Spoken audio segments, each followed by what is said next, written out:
The Extravaganza, Part 2.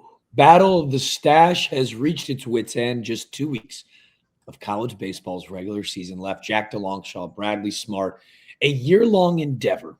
We have toyed and tinkered with the system and the model at play, and we believe we have found our perfect fit. Here's the deal. College Game Day does it. They pick 10 to 11 games, and that's exactly what we did last week. This week, we go big. And it's a little bit of a testament to both Bradley and I's personality, but if we're going to do the damn thing, we might as well do the damn thing. This week, 21 matchups to pick from. That is right, 21 college baseball matchups with massive ramifications, implications on not only just conference tournament seeding, but potentially conference championship alignments, ready to rumble. Bradley, our confident meter high. You continue to kick my tail, so I'm just doubling down. I'm hammering on all of my putts on the green. How do we feel this week, good sir? We feel good. And yeah, it's one of those things where if you can pick 13, why not pick 21? I mean, come on. So last week was great. Very stressful end. I can only imagine with the board I'm about to unveil, it is going to be that times 2, if not more. Let me pull this up here. It's beautiful. It's 21 series. Recommend looking at this on a desktop to appreciate it in all its glory. But yeah, we went around the country, and the only rules are not picking from, the conferences that, I cover the ACC. We get a lot of coverage, obviously, from some of those big conferences. This is not that. These are 21 impactful series across the country: West Coast, MAC, Summit League, Horizon, every conference pretty much, except for the ones that draw the biggest headlines. So that's what we're working with. And since I won last week, I will defer to you. You can have the first pick. And rules, just for people listening, we're just going to alternate picking. The way it works, you pick a team, other guy gets the other side. Doesn't matter if they wanted to pick that team, they just get the other side. We could call it the devil's advocate board. And usually I would be remiss to say, no, you take the first one. No, I want it. I need the first pick. And to your point, man, working with our colleagues and our friends with D1 Baseball, we've got so many buddies of ours that do such a great job covering the entire sport. But this, I think, is an awesome way 2 weeks out. I've got a hot take, Bradley. I almost like conference tournament week more than the regional week, just because it's regional week times a zillion. Everyone still has hopes and dreams and aspirations of playing for a championship. I think this is a really fun way to give you a kind of a peek behind the curtain, like hey, you like that 1-4 matchup in that regional? Well, here's a team, and this is how they got there. So to kind of parlay on top of that, Bradley and I are both going to be home this weekend. Maybe a 30-minute teaser Friday or Saturday, maybe both. But then Sunday going full Scott Hansen on this bad boy and potentially going live. So if you're listening along from at home, let us know. Would you be interested to seeing me sweat the hell out? My 6th weekend loss in a row to this beautiful man? Let us know. We're all in. And with the first pick, and with that being said, Bradley, if we're going to talk about college baseball, you can't not talk about the A10, where it just means a little bit more. I've been wrong on these guys all year, blinded by my bias towards George Mason, my alumni. What St. Joe's is doing this year, friends, they're for real. It's 32-14, only 2 conference losses. And they got a kid in Blake Primrose with 20 pumps. He's only struck out 8 more times than he's walked. This kid is a real ball player. I like St. Joe's. VCU is really talented. Love what they're building. There's a reason that they're at the top of the standings year in and year out. But I think what St. Joe's is doing, that's a team that could go win on a Friday night in a regional somewhere. Yeah, I'm in Philly, so the St. Joe's story has drawn a lot of attention. I'm obviously VCU. They're not within striking distance of St. Joe's. St. Joe's is 22-2 in the A10. But I really like VCU. I think they've got one of the youngest, the youngest coaching staff in the country. Jacob Lee is a star behind the plate. Patrick Stites, a Kansas transfer, I believe, has been just dynamite on the mound. So I think this will be a really tight series, and it could be a potential look at what the A10 championship game looks like in a few weeks. So yeah, first one off the board. I like it. St. Joe's 22-2 in conference play is a good pick out of the gate. And again, SEC fans, don't forget. The A10 meant more first. That's not real. Don't quote me on it, but it's how I feel. I like it. I'm gonna go all the way across the country for this next one. I'm taking Gonzaga. It's this is a big one in the West Coast Conference. San Francisco, 3 games back of them. But I just love Mikey Bell. He's their shortstop there. He's hitting 360, 20 doubles on the year. That'll play. I think they're coming off a tougher weekend if I remember correctly. I think they dropped the series to Santa Clara, but this is a really good team. Beat Washington State in the midweek. I'm taking Gonzaga. I like it. I'll take the Dons. Give me a little home field advantage in 21 games across the board. I'd be curious to know what the home record is at the end of this week. This time of the year, that seems to matter more, maybe a little bit less with, finals kind of in the rear view window and these guys just getting to focus on ball, but I'm never upset with a home Warrior. I'm taking us back across the country for pick number 3, Bradley. This is a team that's near and dear to my heart. When I first started doing college baseball content, I gravitated towards them. I'm almost ready. I am going to show you guys at home. I have a tattoo of a shark on my leg, and it's got a spinny hat. And there's only one Division I school in the country that goes by the Sharks, and that's in the Northeastern Conference. Long Island, Stonehill. Now, I love that Stonehill staff a lot. I think they're building something really cool. I think where they've taken the program over the last 2 to 3 years, really impressive. But give me Long Island. 3 years ago, when they took North Carolina to wits end, they actually home run celebration was a spinny hat. I have a tattoo of a shark with a said spinny hat on its own head. Ryan Rivera hitting over 356 with 6 pumps for him. They've got 6 guys hitting over 300. It's a deep lineup. I love them offensively. And when there's blood in the water in late May, give me Long Island. Fair. I love the NEC. I wrote the season preview for D1 baseball. It's such a fun conference, and it's really tight at the top. Fairleigh Dickinson's had a year to remember. They're 22-5, but Long Island's right there with them and is obviously trying to catch up to them. I like Stonehill a lot. I love reclassifying stories. I love schools that work their way back up or make it up for the first time into D1 and work their way through that transition period. Nathan Kearney's hitting 370 for Stonehill. They're a really patient team. A lot of the guys in the lineup have more walks than strikeouts, and they've got some horses on the mound that can give them length. And I think that's really the difference in weekend series. So I'm liking Stonehill in this one. I'm sensing another trend of me picking road teams. I believe that's 3 for 3.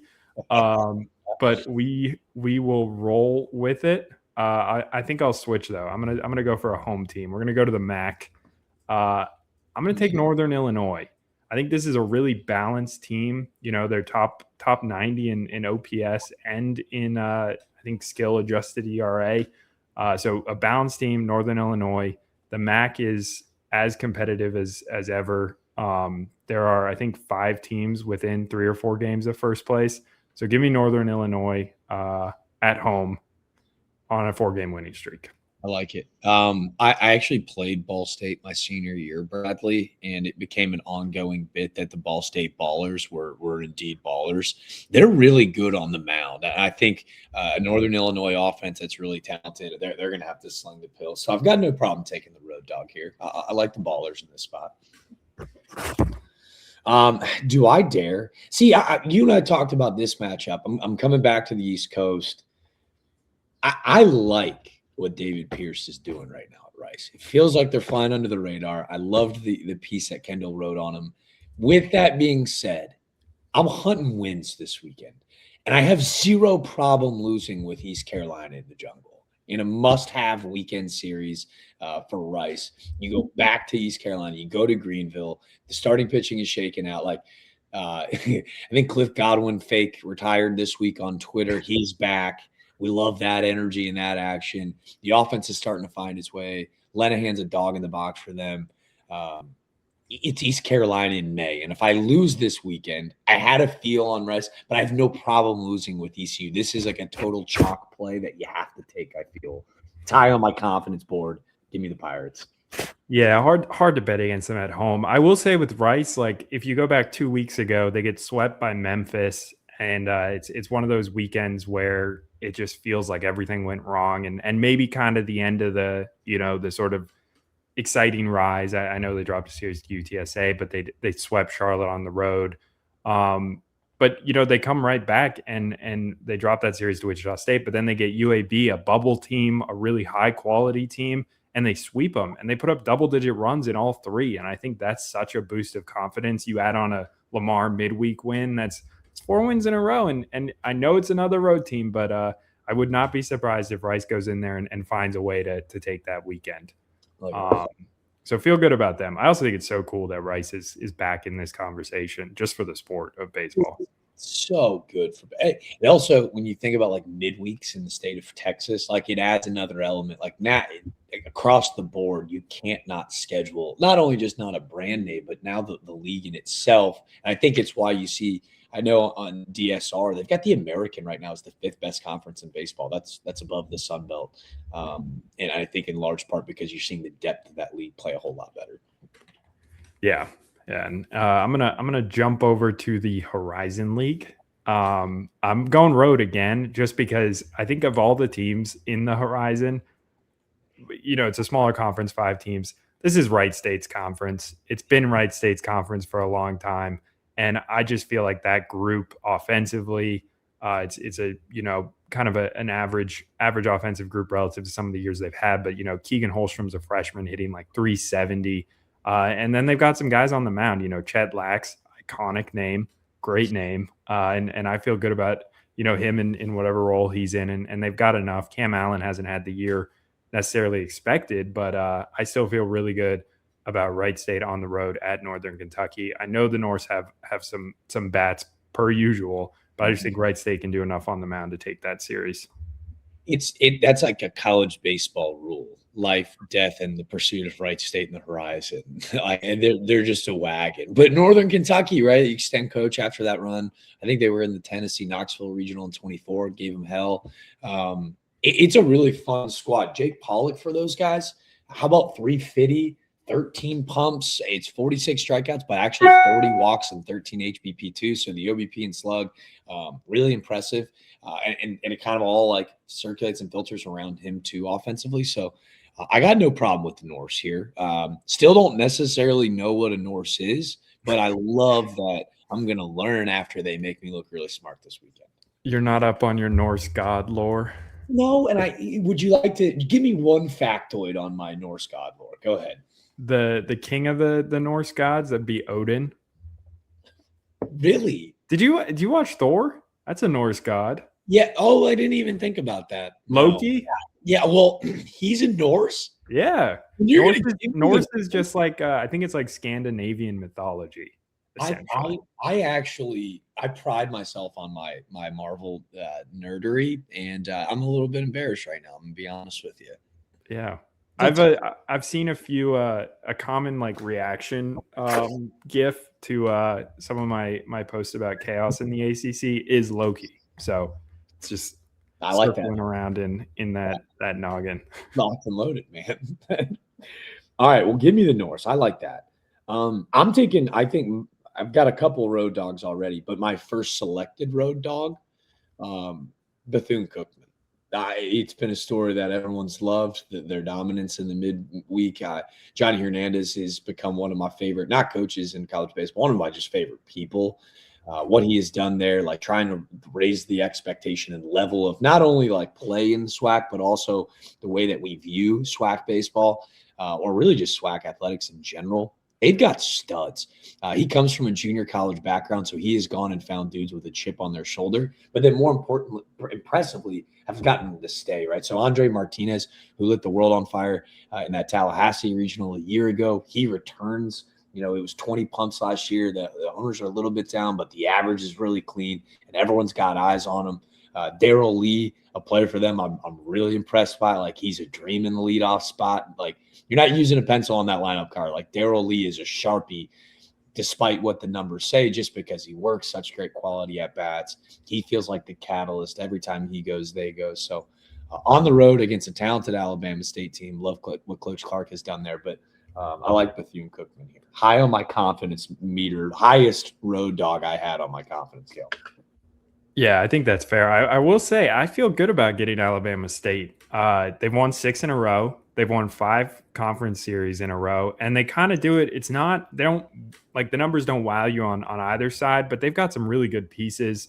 Trey Callaway has 12 home runs on the mound. It's James Peterson's like the go-to relief arm, 3.6 ERA in I think 23 appearances. So you just know you're going to see him multiple times this weekend. And Jordan LeBoy has been their best starter by far, and they've kind of had to piece it together otherwise. But I like Alabama State at home, and if anyone's gonna knock off Bethune-Cookman, it very well could be them. Yeah, that's why tournament will be fun. It'll be good. That was my favorite tournament to cover last year. Yeah, that's at the historic, Yeah, it's about 20 minutes. It's right outside Birmingham. They redid the ballpark in 21 when the White Sox and the Cardinals play there. It's the oldest ballpark in America, 1912, old Negro League field. It's like watching the game through the lens of a museum. It's really badass. Really, really badass. Yeah, I love stuff like that. Man. Yeah, all right. I'm going home again. I like this. I think I needed to do it more last week. I'm going to go with the team I got last week, Northeastern. I love Northeastern baseball. I'm a Northeast guy. Grew up in New England, so it's always cool to see like a team like Northeastern that just knows its identity so well. Harrison Feinberg has been on an absolute tear. This is just a guy that's just fun to watch. I mean, it's power, it's speed. He has 14 homers, 11 doubles, and 38 stolen bases. He had an incredible month of April to just really rock it up. And then they're going to have arms. It's not the same as last year when they lost. I think they lost 90% of their innings. But you look up and they're 17-7 in the Coastal. So not bad. And I'll take them at home against Stony Brook. Mike Glavine is one of the most underrated coaches in the country year in and year out. Like this was their down year. By the way, like this was there is no relock reload there, but like this was like their down year and they're still kicking everybody's ass. So I like Stony Brook though. Give me the Seawolves in New York. That sounds about right. They got a lot of those up your way. Yeah, a lot of them. Cool. I figured. All right, I'm going to a team that I've gotten to know really well. They've become one of my ESPN Plus catalog teams where I got like 7 or 8 of them on the kind of revolving door. I'm really in on Fullerton. I've got this one kind of in the middle of my gray area because I think Cal Poly's really talented. I think Fullerton has kind of found something. They were a little bit banged up this year. Micaiah Negretti, who was 2-time Big West Pitcher of the Week, shoved against Oregon State, went toe-to-toe with Dax Whitney, I believe, in his final outing before injury. But offensively, Bradley, it's Nick Miller, Cam Kim, who came over from UCLA, who was behind Rock last year at UCLA. Now he's a stud, playing every day at shortstop for Fullerton. Let me give you all the name Paul Contreras. I went and watched Fullerton take batting practice, and he gets in, and it's really quiet hands, and his biceps are gigantic, and he takes BP with a wood bat, and he hit baseballs that I've been really blessed to see some good baseball this year. I've never seen a guy hit a ball this far this year. Like he's got that kind of power, and I'm talking like I just saw Carson Tinney go 483. Paul Contreras could go home run derby with him. Like it's real juice. So I like Fullerton a lot. The record is not indicative of how talented they actually can be. And I think they might be a team to keep an eye on if they can get into that tournament and make some noise. Yeah, kind of like Rice too, where it's just better for the sport when you see Fullerton playing well. I remember I don't know how it was a while ago, but like the walk-off Chamberlain, was it Grand Slam against Stanford, I think. But anyway, taking Cal Poly. Love that one. Yeah, Cal Poly's a team that was, I'm pretty sure, in our preseason field of 64 at D1 when it was like maybe 3 bid Big West, and that hasn't necessarily panned out, but they're playing good ball now. I think they've won 3 straight series since they got swept by Oregon State and UC Santa Barbara in back-to-back weeks. Those are not, you don't want to get swept, but like those are really good teams. And I think Cal Poly is a really good team. The guy that I know just from ACC, Ryan Taman, who was at Cal, is now at Cal Poly. He's hitting .330 with 14 home runs, leads them in OPS. And then Carson Turnquist, Nick Bond, like they have some really good arms that are experienced veteran arms. And I think this is a weekend for them to continue that streak. And yeah, road dogs. We like them here. Love them. Yeah, I'll jump over to the Summit League. I feel like I got to get a kind of a lock of a home team. It feels not to discredit Omaha, but Oral Roberts has just been unbelievable this year. I mean, it feels like with consistency, it's kind of like Wright State. You just know Oral Roberts is going to be in the mix, if not at the top of the Summit. And it's just a deep team. Makani Tanaka's hitting 330, 10 home runs. They just have a lot of guys that get on base, hit for average more over power, but just generate a lot of runs. And then I love Easton Teal, Nathan Love in that rotation. Those are both sub-4 ERA guys. So I feel good about Oral Roberts. I feel good about a team at home. Yeah, I can't believe this one slipped as far as it did. Omaha, a little bit of a shuffling deck with the staff, and you understand like where they're heading. They'll be fine. I think it's a program with a lot of juice behind it. But Oral Roberts has been like the cream of the crop of the Summit for the last decade. So great pick. That was not a slam dunk home. That'll be the one that I'd be shocked if Omaha goes in is able to take two, especially at this stage of the year. But okay, I'll go back to a home guy too. This is going to be a really interesting matchup because I actually like Washington State a lot. I'm going to take Air Force though. I was unaware before I started my homework for this bad boy, so excuse me if I butcher his last name. Wyatt Hanoian. What do you got for me, Bradley? Not bad. Clean on the pronunciation. Sounds right enough. Yeah, enough. Well, here's what is right. How about over 540 for the OBP for Wyatt? It's 30 walks and 22 HBP. He's just a freshman hitting 350 plus. It's Air Force. It's in their home ballpark. They recruit to that ballpark. Ball flies, ball jumps. I like Air Force a lot here. Yeah, I'm a little worried about Washington State's pitching staff at that ballpark against that offense. I think they have some really good, like proven veteran arms in the rotation. You know, Nick Lewis, Luke Myers, Griffin Smith. That's a tough matchup. They're going to have to, I think, get into some track race kind of type games. And that means guys like Gavin Roy, Max Hartman, Dustin Robinson. Like I think they have 6 guys with double-digit doubles. Washington State does, and so it's a team that again like has felt sort of adrift a bit since the Pac-12 splintered. Obviously, they're in the Mountain West right now, but they've got some good showings on their belt. They split with Oregon State, and they're coming off a back-to-back weekend, or 4 straight weekend series wins, I believe, if not 5. So they're playing good ball. It will be tough to keep up offensively, but I don't hate that. I don't hate Washington State in this one. Yep. All right, back on the board here. We're getting to some series that are low in the confidence meter. Getting into the nitty gritty. Give me, you know what? Actually, I watched a lot of this series last week. Xavier played at Georgia Tech, took one from the number 3 Yellow Jackets in just like kind of an awesome way for them. So they have I don't know if you watch this, they have a true freshman who pinch runs in the bottom of the 9th of a tie game. Bad dirt ball read, gets thrown out at the plate by like a mile. And you see Billy O'Connor like in the dugout, just like, no, go back. And this kid comes up in the 10th, his first at bat of the game, Carter Christensen, and hits a go-ahead 3-run home run, which is just like an electric way to make your coach forget about what had just happened. Yeah. Also, first career home run, just very cool. But long story, I feel good about Xavier back in Big East play on the road at Butler. Clay Burdett's a dude, hitting 360 with 17 home runs, and then they've got some good arms as well. So give me Xavier on the road. I'm making this my pick-em mentality. Road Warriors. There's road dogs, bro. He's teaching it. Well, then I'm going to steal one with that in mind.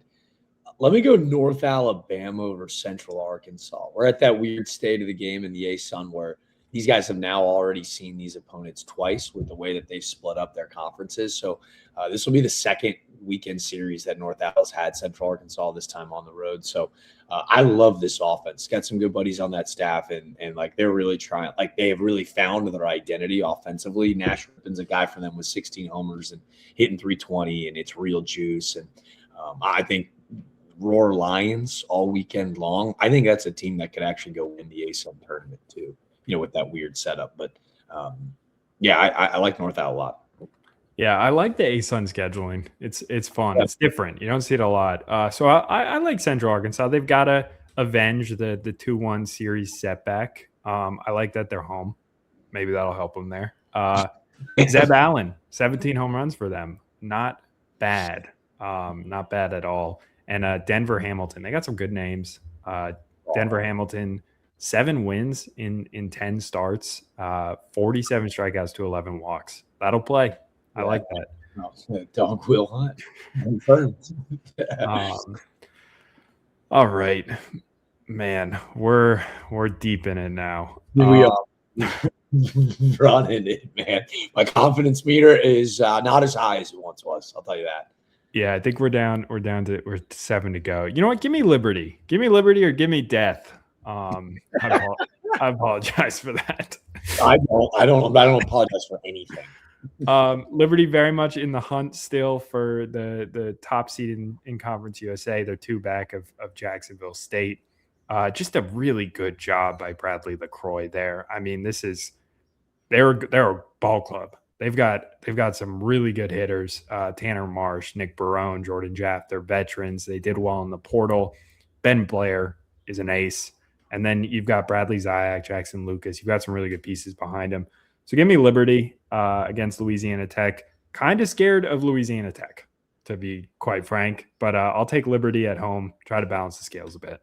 Yeah, our play-by-play guy for La Tech, Kyle, he deserves to be a part of Battle of Stache. He's got like a true firefighter look. Like I think he puts something in it too. It's really strong. So I've got no problem taking La Tech here. All right, where to go now is a little bit of an issue. How about Illinois State? Luke Teschke, dog on the mound, 50 innings, opponent batting average at $190. I think you got to have really good pitching this time of the year. The Redbirds head to Illinois, Chicago. They're 30-18 on the season. It's a cool matchup, and I really want to see a ball game at Curtis Granderson Stadium at some point in time in my life. It feels like a bucket list, but I like Illinois State here. I think they've got some fun pieces, and we're diving deep into the bag in the MVC, baby. We are, and I think this is a fun game. Yeah. Illinois, Chicago, Flames, Mason Lye's been really good for them. There's some good pitching matchups, and then Ashton Kampa and Jake Bussin, double-digit home runs for them. So I feel solid about that one actually. We'll continue. Man, this is deep. What do we got left? 1, 2, 3, 4, 5, 6. 6 left. Okay. Yeah, I think 6. Give me you know what? Give me Cal Baptist at home. This just feels like a trap series. But California Baptist, 6 wins in a row, 10-5 in the WAC. Cole Hansen is unbelievable. Yep. Just tick under 400. Chris Ramirez is one of the best shortstops in the country, full stop. And then you like the arms they can run out there, even though they battled some injuries there. So give me Cal Baptist at home. Yeah, Hansen reminded me. So I like Sac State here. They've showed that they've got a win over LSU. They played UCLA really well in all 3 games actually that weekend series. So I feel good about Sac State here. But Hansen reminded me. I'm coming back to the East Coast. I love Wofford this weekend. Now, East Tennessee State is the reigning Southern Conference champions with Joe Panucci at the helm, and they lost some pieces, but offensively, they recruit to their ballpark. They recruit to that league. They're really good. Maybe the mid-major pitcher of the year that nobody's talking about, though, Alec Bouchard for Wofford. 86 strikeouts to just 19 walks. He's for real. And then, J.J. Edwards at Wofford. They are who they thought we were, right? Like they bunt, they steal. You like Boston College, you're going to love Wofford. This is where it all began for TI. So Ben Timlin's a piece that I really like for them offensively. I like the Terriers here. Give me the T-Dogs. This is tough because the SoCon has been so deep, so drunk all year. But I like Wofford in this spot. Yeah, it's good. I think it's be a great series. Wofford, Western Carolina delivered last weekend for sure. But yeah, ETSU, Tristan Curlis, name to know, 13 doubles, 14 home runs, hitting a cool 406. So big weekend for Curlis, ideally. Michael Harpster, also really good starting pitcher for them. I'm gonna take Southeastern Louisiana. We got Sela at home against Nichols. That's a fun matchup. Sela quietly, it feels, is leading the Southland. Like that's a conference that, I think Lamar was maybe the preseason favorite with like UTRGV in there. Last year, Houston Christian, I believe, won the conference tournament. So it's, even though they set it up to try to protect their top seeds with the format. Yeah, but give me Sela. Peyton Woods is really good offensively, and then they've just got it's kind of a familiar Sela team, like just quality throughout. They're 30-19, so I'll take them at home. This is the split family tree, the Artigues family. Jay D at Sela, his son actually plays for Nichols, so this will be really cool for him and his family to be like, all right, like what is it? Is it a split jersey, Kelsey style, or how are we going to be rocking this thing? But yeah, I'll take Nichols here. All right, so my pick. Okay, so I've been scared to go to this one all day. Let's do the Sun Belt. I got no feel on App State. I legit might flip a coin. No, I'm not going to do it. It's in Boone, and things get weird in Boone. So I will not flip a coin. I will stay unweird. I'll go App State. I like Kermit a ton. I think the Raging Cajuns. I don't know. I've got no feel in this one. I don't even know where to go with it, but I'll take App here, Bradley. I'd love to hear where your head's at. Yeah, the Sun Belt has just been ridiculous. I think it's still sad that Coastal and Southern Miss don't play in the regular season. Like, that is a bummer for that conference. But yeah, you just look at the standings and it's like 5 games separate second to last from third. So it's just like it's a mess. Like each like every time a day finishes on a weekend, it's like, oh, I'm missing the tournament, and then the next day it's like, oh, I'm in the tournament. And it's like chaos. But I really like App State. I think if I was going, I probably would have picked them. But Louisiana's playing good ball. They went through that lull where they lost the James. They had like back-to-back series losses, maybe even 3 in a row. I think it was Texas State, ULM, and maybe JMU, which was just like really uncharacteristic for them because they've looked really good early. But they found their footing again. They have that series win over Southern Miss. They lost to Troy, but then Arkansas State, Georgia State. They're playing good baseball. And I think if they get back to that and keep that consistency, I like them on the road again, I guess. I know. I just don't know. I got no feel there. Yeah, that's a tough one. All of the ones left on the board, I don't feel particularly great about picking. I'm gonna go with Ryder again. I took them last week. They lost a heartbreaker to close that weekend to Niagara, I believe. I think they got the weirdest series of all time. They won 26-2 in the second game to even it up, and then they lost 1-0 in like 12 innings. So that's baseball for you. But give me Ryder against Quinnipiac. They're tied with Niagara. This is Metro Atlantic seed jostling. So I'll ride with Ryder. I like it. Yeah, I feel good about Quinnipiac. Another home guy. You're just sticking to your road dog roots, man. That's it. You're riding or dying on your road dog roots. That's it. I am. All right, last one. The Pick'em Extravaganza comes to a conclusion, and I'm going to steal your road warrior. 23-20, 10-8. Derek Paris, a stud for him. I'll take UMBC at Bryant in the American East. Finality. Give me the Golden Retrievers. Best brand in baseball. Fair enough. I like Ellis Garcia for Bryant. That's a West Virginia transfer who's just been raking for them. And this Bryant's always in the mix. So I feel good about getting a home team and ending with that. Let me see the split.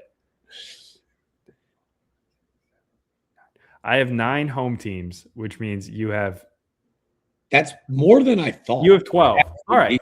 Yeah, it's actually not that bad. I would have guessed a lot worse. I'd have pegged you at like 5 or 6. That's not bad. Okay. All right. Extravaganza. Breakfast. This time, dinner, friends.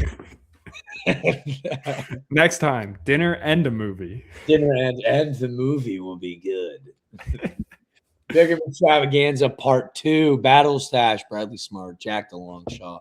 We appreciate you guys hanging out with us for this 30-minute run. If you're interested, leave a comment. Let us know. I think live, I'm just craving and itching to go live at some point this weekend. Maybe a teaser Friday, Saturday, and then set up for a little Octobox Sunday action. We'll be dialed in, man. Let's run it back. The Pick'em Extravaganza Part 2. It's a wrap.